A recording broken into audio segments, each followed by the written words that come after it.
اعوذ باللہ من الشیطان الرجیم بسم اللہ الرحمن الرحیم قال اللہ تبارک و تعالی فی القرآن المجید والفرقان الحمید یا ایہا الذین آمنوا کتب علیکم الصیام کما کتب علی الذین من قبلکم۔ معزز سامعین و حاضرین، اللہ رب العالمین نے مسلمانوں پر روزوں کو فرض کیا ہے، اور قرآن عظیم کے اندر اللہ رب العالمین فرماتے ہیں اے ایمان والو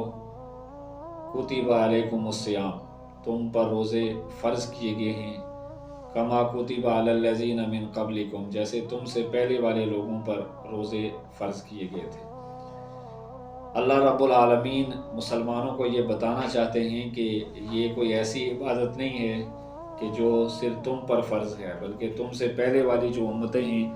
ان پر بھی یہ روزے فرض تھے،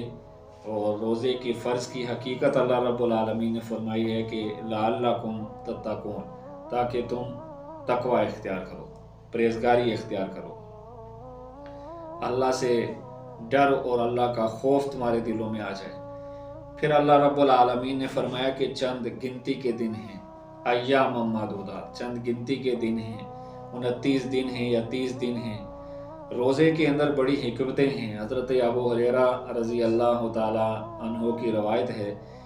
کہ وہ فرماتے ہیں کہ رسول اللہ صلی اللہ علیہ وآلہ وسلم نے فرمایا کہ یہ جو روزہ ہے وہ فرشتوں کے سامنے اس روزہ دار کے ذکر کو بلند کرتا ہے، اور یہ بھی ہے کہ روزہ دار جو روزہ رکھنے والا شخص ہے، اللہ رب العالمین اس روزہ کے ذریعے سے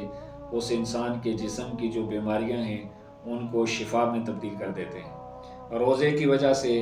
اللہ رب العالمین کا قرب حاصل ہوتا ہے۔ روزہ ایک ایسی خفیہ عبادت ہے کہ جو صرف اللہ اور اللہ کے بندے کو علم ہوتا ہے، کسی اور شخص کو علم نہیں ہوتا کہ اس نے روزہ رکھا ہوا ہے یا روزہ نہیں رکھا ہوا ہے۔ باقی جتنی بھی عبادتیں ہیں، حج کرنے کے لیے آدمی جاتا ہے تو ہزاروں اور لاکھوں لوگ ہوتے ہیں، اسی طرح سے نماز پڑھنے کے لیے آتا ہے تو بہت سارے نمازی مسجد بھری ہوئی ہوتی ہے، یا اسی طرح سے اور جو بھی عبادتیں ہیں اس کے اندر کہیں نہ کہیں دوسرے انسان اس کو دیکھنے والے ہوتے ہیں۔ لیکن روزہ ایک ایسی عبادت ہے کہ جس میں صرف اللہ اور اللہ کا بندہ، یہ اللہ اور اللہ کے بندے کے درمیان گویا کہ ایک راز ہے۔ تو روزے کے معنی یہ ہیں کہ انسان کھانے سے، پینے سے اور جمع کرنے سے مخصوص وقت کے لیے رکا رہے، اور اس کے بعد اللہ رب العالمین پھر اس کو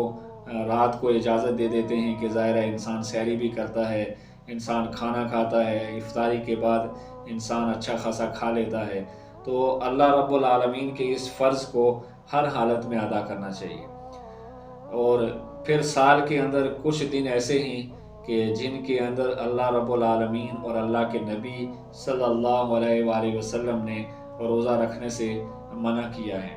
جیسے کہ عید الفطر کا دن ہے، اور اسی طرح سے عید الاضحیٰ کا دن ہے، اور اسی طرح سے 11 ذی الحج اور 12 ذی الحج اور 13 ذی الحج کا روزہ رکھنا ممنوع ہے، اس لیے کہ یہ اللہ کے مہمان نوازی کے دن ہیں۔ روزہ صرف بھوک اور پیاس کا نام نہیں ہے، بلکہ حدیث پاک کے اندر آتا ہے کم من صائم لیس لہ صیامہ وکم من قائم لیس لہ قیامہ، کتنے بھوکے اور پیاسے رہنے والے ایسے ہیں کہ جن کو صرف بھوکا اور پیاسا رہنے کے سوا کچھ فائدہ نہیں ہے، اور کتنے ہی رات کو کھڑے ہو کر عبادت کرنے والے ایسے ہیں کہ جن کو سوائے تھکاوٹ کے کچھ نہیں ملے گا۔ اللہ رب العالمین ہم سے اخلاص نیت چاہتے ہیں، اللہ رب العالمین ہم سے جذبہ چاہتے ہیں، اللہ رب العالمین ہم سے اپنی محبت چاہتے ہیں۔ ہماری عبادتوں کی اللہ کو ضرورت نہیں ہے، بلکہ ہمارے خلوص نیت کی اللہ کو ضرورت ہے، ہمارے جذبے کی اللہ کو ضرورت ہے۔ اسی طرح سے یہ جو روزہ ہے اس کے کئی ایک انسان کو فوائد ہیں۔ مثلا یہ ہے کہ یہ بھی آتا ہے کہ روزہ جسم کو تندرست کرتا ہے، روزے کی وجہ سے انسان کے نفس پر قابو رہتا ہے، روزہ شیطان کو ناراض کرتا ہے، دل کو صاف کرتا ہے، گناہوں کو معاف کرتا ہے، آخرت میں بہت بڑا اجر اور بہت بڑا رتبہ انسان کو حاصل ہوتا ہے، اللہ رب العالمین کا قرب حاصل ہوتا ہے۔ روزے کی بے شمار خوبیاں ہیں، ان میں سے یہ بھی ہے کہ روزہ دار روزے کی حالت میں اللہ کی نعمتوں کو یاد کرتا ہے، اس لیے کہ جب پیٹ میں بھوک لگتی ہے تو کھانے کی عزت اور احترام انسان کے دل کے اندر آتا ہے۔ اسی طرح سے جب انسان کو پیاس لگتی ہے تو پانی کی عزت اور احترام انسان کے دل کے اندر آتا ہے۔ اسی طرح سے جب آدمی بھوکا اور پیاسا ہوتا ہے تو پھر انسان کے دل کے اندر ان لوگوں کا جذبہ پیدا ہوتا ہے جن کے پاس کھانے کے لیے کچھ نہیں ہے، جن کے پاس پینے کے لیے کچھ نہیں ہے، جن کے پاس پہننے کے لیے کچھ نہیں ہے۔ پھر اس روزے کی وجہ سے اللہ رب العالمین انسان کی جو نفسی خواہشات ہیں اس کے اوپر بھی انسان کو اللہ رب العالمین قابو عطا فرما دیتے ہیں، اور انسان کے اندر اللہ رب العالمین کی یاد کا ایک احساس پیدا ہوتا ہے۔ روزہ اللہ رب العالمین کے سامنے انسان کا اپنے آپ کو پیش کر دینا ہے کہ اے میرے رب، میری زندگی تمہارے لیے ہے، میری زندگی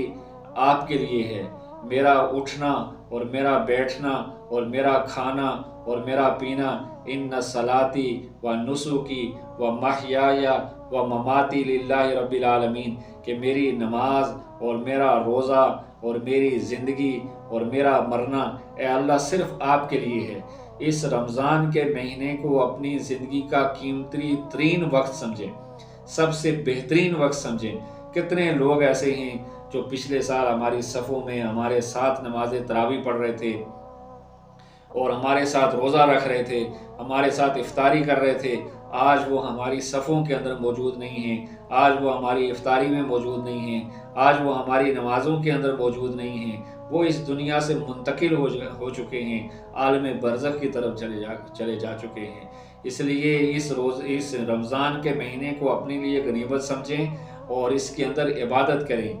فضول اور لغویات اور اسی طرح سے دنیاوی معاملات کے اندر انسان پورا سال الجھا رہتا ہے، یہ ایک مہینہ عبادت کے لیے خاص کریں، اس کے اندر قرآن پڑھیں، اس کے اندر قرآن سنیں، اس کے اندر قرآن سنائیں، اس کے اندر حدیث سنیں، حدیث سنائیں، مسائل سنیں، مسائل سنائیں۔ اسی طرح سے نماز تراویح ادا کریں، نماز تہجد ادا کریں، غیبت سے اپنے آپ کو بچائیں، جھوٹ سے اپنے آپ کو بچائیں، ریاکاری سے اپنے آپ کو بچائیں، دھوکے سے اپنے آپ کو بچائیں۔ اللہ کے لیے اپنے آپ کو اس ایک مہینے کے لیے خالص کر دیں، اللہ رب العالمین آپ کی زندگی کے اندر نیکیوں کا انقلاب لے آئے گا۔ اللہ رب العالمین اس رمضان کے مہینے کی وجہ سے، آپ کی دعاؤں کی وجہ سے، آپ کی عبادت کی وجہ سے ایک تو آپ کو بھی درست کرے گا، آپ کے گھر والوں کو بھی درست کرے گا، آپ کے بیوی بچوں کو بھی درست کرے گا، اور آپ کے ساتھ جو تعلق واسطہ رکھنے والے لوگ ہیں ان کو بھی اللہ رب العالمین درست کرے گا۔ اسی طرح سے اپنی دعاؤں کے اندر صرف اپنی ذات تک محدود نہ رکھیں، بلکہ اپنے پڑوسیوں کے لیے، اپنے رشتہ داروں کے لیے، اپنے محلے والوں کے لیے، اپنے ساتھ نماز پڑھنے والوں کے لیے اور پوری دنیا کے مسلمانوں کے لیے دعائیں کریں، اور اس رمضان کے مہینے کو قیمتی بنائیں، اس رمضان کے مہینے کی عزت اور احترام کریں، رمضان کے روزے رکھیں، رات کو نماز تراویح پڑھیں اور قرآن کے ساتھ اپنا تعلق جوڑ لیں۔ اسی کے اندر اللہ رب العالمین نے انسان کی کامیابی رکھی ہے۔